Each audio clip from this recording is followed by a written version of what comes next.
20 kandidata mula sa iba't ibang lugar sa Kabikolan ang nagtagisa ng kagandahan, kaseksihan at katalinuhan sa kakatapos pa lamang na Mutya ng Ibalong 2025.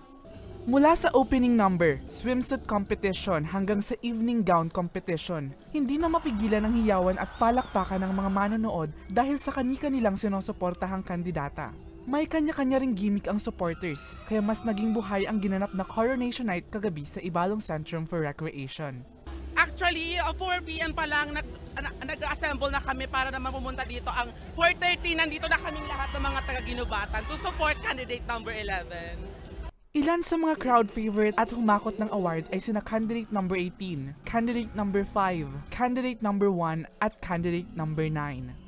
Pasok naman sa top 10 sina candidate number 5, candidate number 18, candidate number 9, candidate number 10, candidate number 1, candidate number 12, candidate number 15, candidate number 13, candidate number 7, at candidate number 4. Matapos na isa lang sa preliminary question and answer round ng mga hurado na kilala sa pageant world, pasok sa top 5 sina candidate number 5, candidate number 9, candidate number 1, candidate number 10, at candidate number 13. That you could live a life full of impact and you could always be inspirational no matter who you are and no matter where you begin. Thank you.